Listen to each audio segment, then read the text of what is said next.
മകം.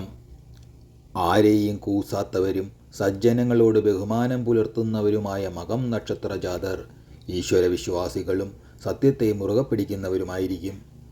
ആർഭാടരഹിതമായ ഒരു ജീവിതമാണ് ഇവർ കാക്ഷിക്കുന്നത്.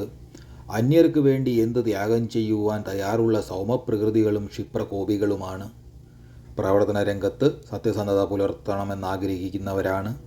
സ്ഥിരമായ ഒരു രംഗത്തും ഇവർ ഉറച്ചു നിൽക്കാറില്ല. ജീവിതത്തിൽ ഒന്നിലധികം തൊഴിലുകൾ ചെയ്യേണ്ടതായി വരുന്ന ഇവർക്ക് ജീവിതത്തിൽ പലവിധ പരിവർത്തനങ്ങളും ഉണ്ടാകും. മുൻകോപം നിയന്ത്രിക്കാൻ ശ്രമിച്ചാൽ അധികാരത്തിൻ്റെ ഉന്നത ശ്രേണിയിലേക്ക് എത്തിപ്പെടുവാൻ സാധിക്കും. ശാസ്ത്ര സാങ്കേതിക രംഗത്ത് ശോഭിക്കും. മാതൃഭക്തരായ ഇവർ മാതാവിൻ്റെ വാക്കുകൾ അനുസരിക്കുന്നവരായിരിക്കും. സ്ഥിര ശത്രുക്കളുണ്ടാകും. വിവാഹജീവിതം വിജയപ്രദമായിരിക്കുമെങ്കിലും അപൂർവം ചിലർക്ക് പരാജയമായിരിക്കും.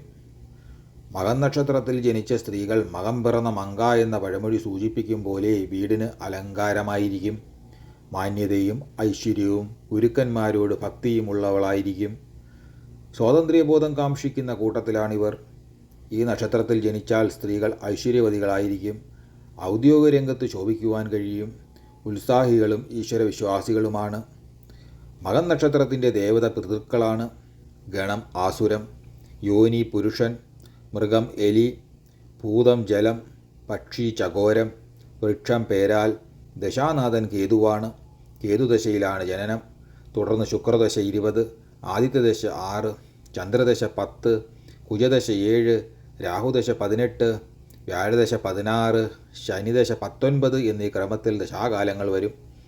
മകത്തിന് ഉത്രം, ചിത്തിര, വിശാഖം, പൂരുരുട്ടാതി ആദ്യപാദം, ഉത്തൃട്ടാതി, രേവതി എന്നീ നക്ഷത്രങ്ങൾ ഒരു ശുഭകാര്യത്തിനും എടുക്കരുത്.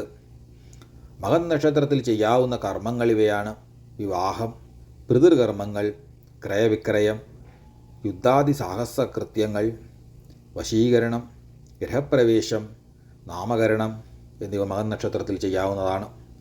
സ്ത്രീകൾക്ക് വിവാഹത്തിന് സ്വീകരിക്കാവുന്ന പുരുഷ നക്ഷത്രങ്ങൾ ഇവയാണ്: അശ്വതി, ഭരണി, കാർത്തിക, രോഹിണി, മകയിരം, തിരുവാതിര, പുണർദം, പൂയം, ആയില്യം, വിശാഖം കാൽ, തൃക്കേട്ട, ചതയം, പൂരുരുട്ടാതി മുക്കാൽ. മകം നക്ഷത്രത്തിൻ്റെ നക്ഷത്രനാഥൻ കേതുവാകയാൽ വൈഡൂര്യം ധരിക്കാവുന്നതാണ്. 2026 വർഷത്തെ ഫലങ്ങൾ. ജനുവരി, ഫെബ്രുവരി, മാർച്ച് മാസത്തെ ഫലങ്ങൾ. ദുഷ്ചിന്തകൾ മനസ്സിനെ അലട്ടും. സാമ്പത്തികമായി അത്ര മെച്ചപ്പെട്ട സമയമല്ല. ക്രയവിക്രയങ്ങളിൽ അതീവ ജാഗ്രത പുലർത്തുക. ഗുണദോഷ സമ്മിശ്രമായൊരു കാലയളവാണിത്. ജോലിഭാരം അനുഭവപ്പെടും. ബന്ധുക്കളുടെ സഹായ സഹകരണം പ്രതീക്ഷിക്കാം. വന്നുചേർന്ന അവസരങ്ങൾ പരമാവധി പ്രയോജനപ്പെടുത്തും. വ്യാപാരത്തിൽ മികച്ച തുടക്കം കിട്ടിയതിനാൽ കൂടുതൽ പണം മുടക്കുവാൻ തീരുമാനിക്കും. വിദ്യാർത്ഥികൾ പരീക്ഷകളിൽ നന്നായി ശോഭിക്കും. ലോട്ടറികളിൽ നിന്ന് ധനം ലഭിക്കുവാൻ സാധ്യതയുണ്ട്. വലിയ അപകടങ്ങളിൽ നിന്ന് അത്ഭുതകരമായി രക്ഷപ്പെടും. മംഗളകർമ്മങ്ങളിൽ പങ്കെടുക്കും. പരിഹാരം: ലളിതാ സഹസ്രനാമം പാരായണം ചെയ്യുക. ഏപ്രിൽ, മെയ്, ജൂൺ മാസത്തെ ഫലങ്ങൾ. പൂർവിക സ്വത്ത് കൈവശം വന്നു ചേരും. സുഹൃത്തുക്കളുമായി രമ്യതയിലെത്തിച്ചേരും. ആരോഗ്യകാര്യത്തിൽ പ്രത്യേകം ശ്രദ്ധിക്കണം. അന്യസ്ഥലങ്ങളിൽ ജോലി ചെയ്യുന്നവർക്ക് നാട്ടിലേക്ക് തിരികെ വരുവാൻ സാധിക്കും. ആഗ്രഹിച്ച വിവാഹത്തിലേക്ക് ഉദ്യോഗമാറ്റമുണ്ടാകും. പഠിച്ച വിദ്യയോടനുബന്ധിച്ചുള്ള തൊഴിലിൽ പ്രവേശിക്കും. അന്യരുടെ കാര്യത്തിൽ ഇടപെട്ട് മനസ്സ് വ്യാകുലപ്പെടും. ഭൂമി, വാഹനം എന്നിവ വാങ്ങുമ്പോഴും വിൽക്കുമ്പോഴും പ്രത്യേകം ശ്രദ്ധിക്കണം. സുഹൃത്തുക്കളുടെ അപ്രതീക്ഷിത വിയോഗം മനസ്സിനെ തളർത്തും. ആയുധഭയമുണ്ടാകും. ധനനഷ്ടത്തിന് സാധ്യത. പരിഹാരം: ദേവിക്ക് നെയ്വിളക്ക് കത്തിക്കുക. ജൂലൈ, ആഗസ്റ്റ്, സെപ്റ്റംബർ മാസത്തെ ഫലങ്ങൾ. കുടുംബത്തിൽ സ്വസ്ഥതയും സമാധാനവും നിലനിൽക്കും.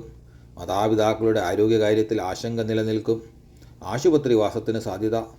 ആരോഗ്യകാര്യം അത്ര തൃപ്തികരമല്ല. പുതിയ ജോലിയിൽ പ്രവേശിക്കും. സാഹിത്യമേഖലയിൽ പ്രവർത്തിക്കുന്നവർക്ക് നല്ല സമയമാണ്. മേലധികാരികളുടെ ചോദ്യങ്ങൾ അഭിമുഖീകരിക്കേണ്ടതായി വരും. രാഷ്ട്രീയ മേഖലയിൽ പ്രവർത്തിക്കുന്നവർക്ക് നല്ല സമയമാണ്. വ്യവസായത്തിൽ കാലോചിതമായ മാറ്റങ്ങൾ കൊണ്ടുവരും. പൂർവിക സ്വത്തിൽ ഗൃഹനിർമ്മാണത്തിന് തുടക്കം കുറിക്കും. വാടകക്കാരുമായി തെറ്റിപ്പിരിയും. മക്കളുടെ ആവശ്യങ്ങൾക്കായി ദൂരയാത്രകൾ ചെയ്യേണ്ടി വരും. പരിഹാരം: ഗണപതിക്ക് കറുകമാല ചാർത്തുക. ഒക്ടോബർ, നവംബർ, ഡിസംബർ മാസത്തെ ഫലങ്ങൾ. ഏറ്റെടുത്ത ദൗത്യം പൂർത്തീകരിക്കുന്നതിനാൽ മേലധികാരികളുടെ പ്രശംസയ്ക്ക് പാത്രമാകും. ദുഷ്ചിന്തകൾ മനസ്സിനെ അലട്ടും. വിദ്യാർത്ഥികൾ അലസത പ്രകടിപ്പിക്കും. കർമ്മമേഖലയിൽ പഠിച്ച വിദ്യ പ്രാവർത്തികമാക്കും. കുടുംബത്തിൽ സ്വസ്ഥത നിലനിൽക്കും. പ്രായോഗിക വിജ്ഞാനം നേടാൻ സാധിക്കും. അതിലൂടെ വരുമാനം ലഭിക്കത്തക്ക വ്യവസായ സംരംഭങ്ങൾ തുടങ്ങുന്നതിനായുള്ള ശ്രമം തുടങ്ങും. സാമ്പത്തിക കാര്യങ്ങളിൽ അതീവ ശ്രദ്ധ പുലർത്തണം. കുടുംബത്തിൽ സന്തോഷം നിറഞ്ഞു നിൽക്കും. സാമ്പത്തിക ബുദ്ധിമുട്ടുകൾ മറികടക്കാൻ പുതിയ തന്ത്രങ്ങൾ ആവിഷ്കരിക്കും. പരിഹാരം: ദേവിക്ക് മുട്ടറുപ്പ്, പുഷ്പാഞ്ജലി എന്നിവ നടത്തുക.